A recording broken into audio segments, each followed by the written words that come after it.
I Like, what the heck is going on? Is there something more? So just the sheer absurdity of all of this. Like, he's this fat old man is walking around thinking he's never going to get coronavirus. And here he is. Like, he's literally in the highest risk category of anybody who can get COVID. Like, congratulations. Right? I swear to God, if he pulls out of this without being hospitalized, his little cult minions are going to he's going to be elevated to God status. I'm sorry, that's what everybody's worried about, yeah?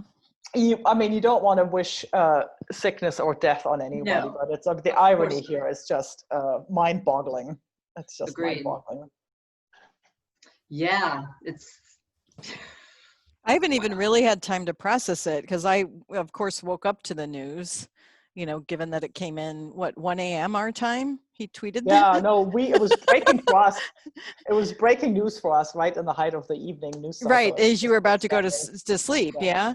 So I woke up to it, and then I've had this, like, busy day, and people, have mentioned it here and there, but I'm like, I haven't even really had time to process it. I'm sure the news is just going nuts on every single aspect of it. It's entertaining, right? Because now can he debate? And well, he can, right? Like he's or however they're going to do it. yeah. Yeah, it's just wild. I mean, he could feel shitty for the next couple of weeks. He may not have the steam in him to. I mean, honestly, his death could save our democracy. I mean, that's what it feels like to me. It's a ghoulish thing to say.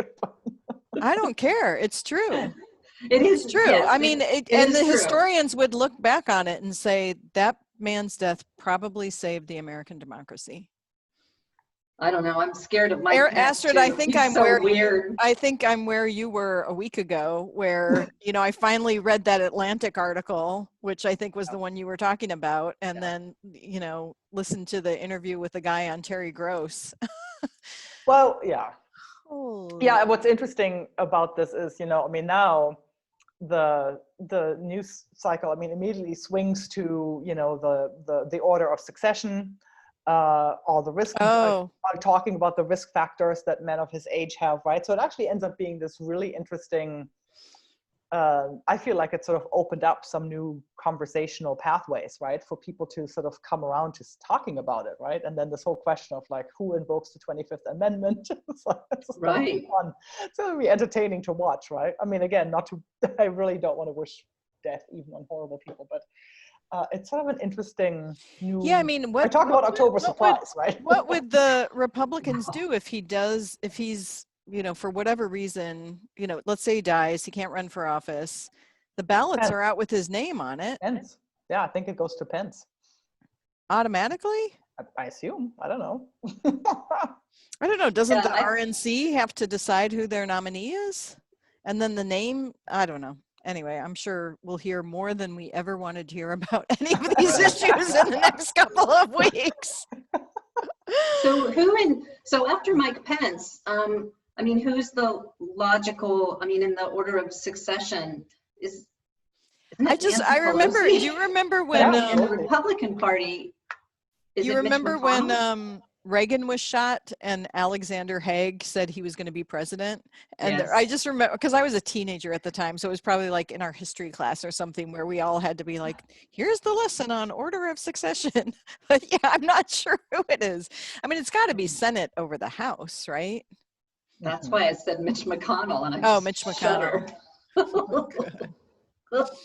Talk about somebody else's whose death might save American democracy. Oh my God. Yeah. Yeah. He's creepy. I can't even look at him without. Do you guys remember the very first episode ever of John Oliver? No. Honestly, I think if I remember this correctly, and I have to have remembered it correctly,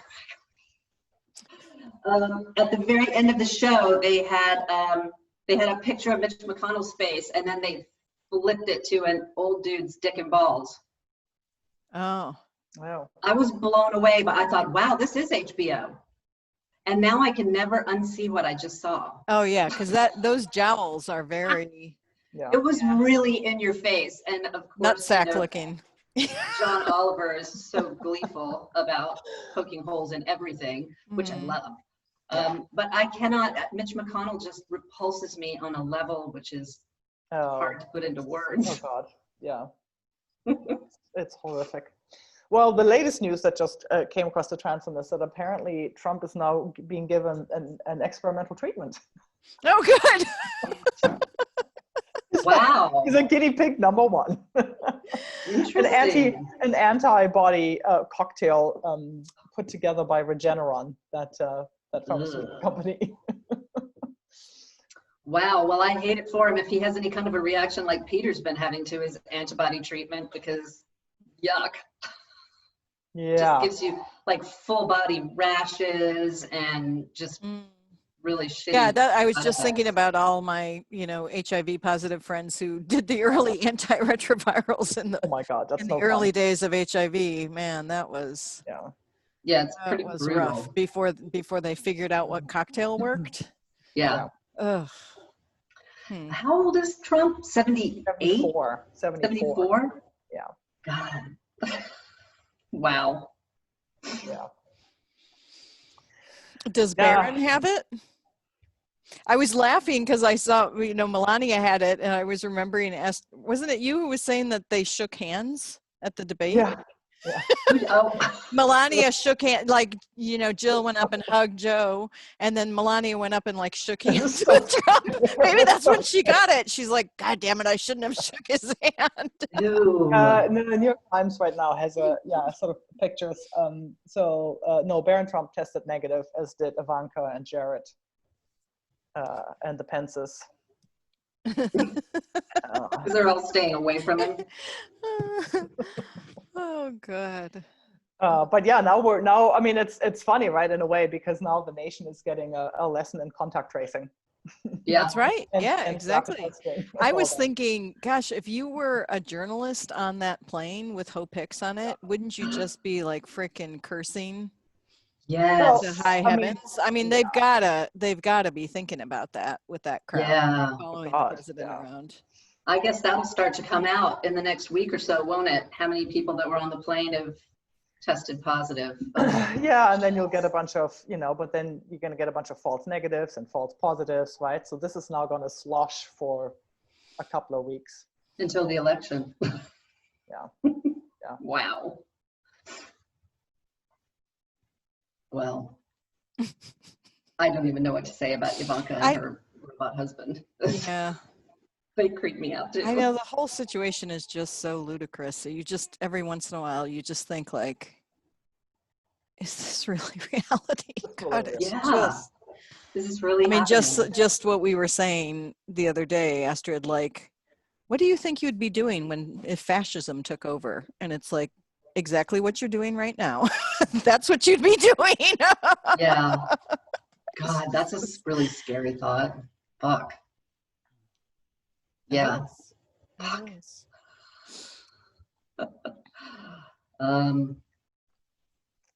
Yeah, fun times. God. Look at us, we're all like, oh. Well, I can tell you about a fun thing. I mentioned that I'm all in for the Working Families Party now. So I actually did the text party last night. So they're partnering with Black Lives Matter to, I think, like everybody in the country, probably targeting young people of color to vote. So, using the voter registration rolls and doing this targeted thing. But the technology was just so cool. I had texted once with the Working Family Parties, but it wasn't, it was using an online system that generated text to people. But this was even more, I don't know, it just like took it up a notch. You went on to Slack, and there were like different channels and teams that you could get involved with and talk to people who were doing, voter mobilization work.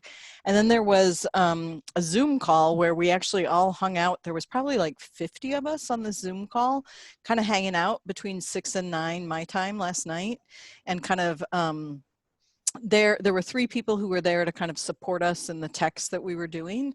So you had this like online system where you would send, like with a click of the mouse like this, click, click, click, click, click, 500 pre-filled text messages, right? Wow. And then online, the responses would start to come back. Like, you know, and of course it was a question like, are you with us, or are you going to vote, or whatever.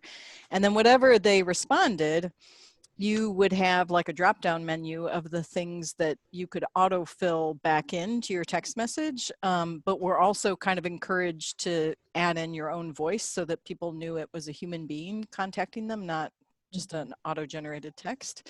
So we're all sitting there, you know, clicking out these text messages, and of course you get like the fuck you and Oh, wrong number, and you know, Yeah. and you know, yes, anything to get that asshole out of office. So you're kind of engaging with all these people, and you're on a Zoom call, so you're engaging, you're hearing what other people are doing at the same time. And I actually knew 2 of the people who were on the call, so it was kind of just by chance. So that's fun. People who were local activists, so it was kind of cool. Everybody had their videos on. That's cool. I was on from, you know, we probably took a half an hour or so to get going because everybody had to be oriented and how do I actually do this, including myself. It was slightly different than the one I'd used before, which I did more on my own, and I just had a target. So this one was, we were all in a group. And between 6:30 and 9, I think I sent 5,500 text messages. oh, that's great. That's a lot. A Wow. lot. That's a lot. And probably fielded engagements with probably like 250 people wrote back. And, you know, half of those were like wrong number or, you know, negative stuff. But that all collects data for the party as well, right? Like if it is a MAGA person, then you mark that, right? You mark them as MAGA, and then they know. And anything that's positive, you mark it as like, you know, positive or somewhat interested, so that, you know, people can follow up with voter. So it's just kind of reminded me, I kind of came of age as a, you know, a door knocker and voter registrar during the Dukakis campaign of all campaigns. Oh, wow. Who have like, and I was in college, and my little precinct, like we all organized and registered and, you know, drove people to the polls and, you know, watched the returns come in. And of course Dukakis lost, but our little precinct did, you know, 50% better than it had done the year before or whatever. But I just remember how much manual labor that was, like door knocking and all that stuff. And now to see, I mean, it was exhilarating and like terrifying, because we all get those texts, right? Yeah. Oh yeah. I've been getting a lot of them. Yeah. Where are the phone numbers sourced from? They're sourced, we actually had to be trained to answer that question, or it was like one of the drop downs. They're voter registration records that are in the public domain. So they basically, I think they're probably cross-checking it with whatever census data or some other databases, maybe DMV or whatever, because, you know, they were telling us at least that we were texting to people, you know, between a certain age group, and that they were pretty certain non-white voters. Do you know if there's any kind of a like a crossover, like I get text messages from Move On because I registered with them years ago. Yeah, I was going to say that's probably because you signed up, right? Yeah, and I donate to Osberg and have been for years, our local action group.